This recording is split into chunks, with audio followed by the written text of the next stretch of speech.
This will not end in the valley here. We're going to keep on going. We have told this family we're with them to the end. Angry reaction to the decision in Ferguson, Missouri, from Michael Brown's stepfather and Al Sharpton there. But is this really a bigger reflection of an African-American sentiment across the nation? Are activists like Al Sharpton just stirring the pot? Former Illinois congressional candidate Dr. Eric Wallace joins us now. Good morning. Thanks for being with us. Good morning. It's my pleasure to be here. And you even actually go so far as to say you believe many black leaders want to see their race fail in order to profit. That seems extreme. Explain that.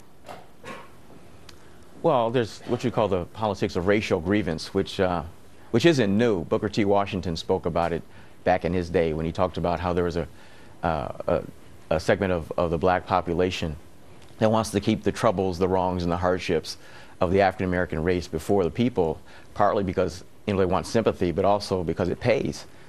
I mean, it's an industry. It's to keep African-Americans very upset so they can get them out to the polls when it's time to vote, and it also helps them put money in their coffers. And you bring up a great point about there's violence going on across the country, and sometimes you wonder, why isn't Al Sharpton making appearances there? And you beg the question, is it because the cameras aren't there? In Chicago, we have some startling statistics. There were over 300 homicides that have happened between January and October of this year. Why don't you think he's making more appearances in places like Chicago? Because it goes back to the politics of racial grievance. See, what they have to do is they have to keep white people on the hook to feel guilty about what's happened in the past, and at the same time keep African Americans upset about the fact that somebody white killed somebody who was black, but they don't talk about black on black violence. They don't have answers for that. Right, and another way that Al Sharpton is able to keep this story alive in Ferguson, Missouri, is by attacking the procedure of having a grand jury in the first place and not respecting their decision. What issues do you have with that? I have issues because Reverend Al Sharpton is supposed to be one who's supposed to be helping to keep the peace. He keeps stirring people up. And then when you actually have a decision comes down, if you don't like the decision, you continue to try and stir people up.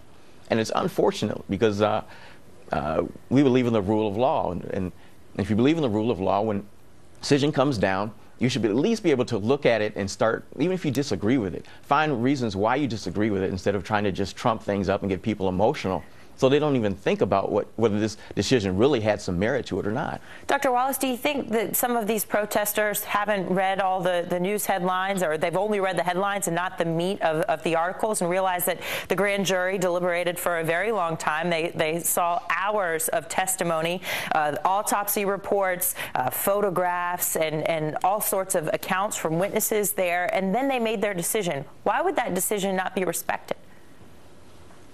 Well, I'm going to be a little bit more cynical here even now, is because there's some folks, it didn't matter what the outcome was. They were going to protest, they were going to riot and do various things that they wanted to do anyway. And I actually believe that some of these protesters are actually paid protesters. I mean, now you have the Communist Party coming there. You have union members who are there. I think some people are actually being paid to be there and to cause disruption. Right. So it didn't matter what the outcome was going to be. We certainly hope things die down there. Eric Wallace, thank you so much for your time today. Thank you. My pleasure.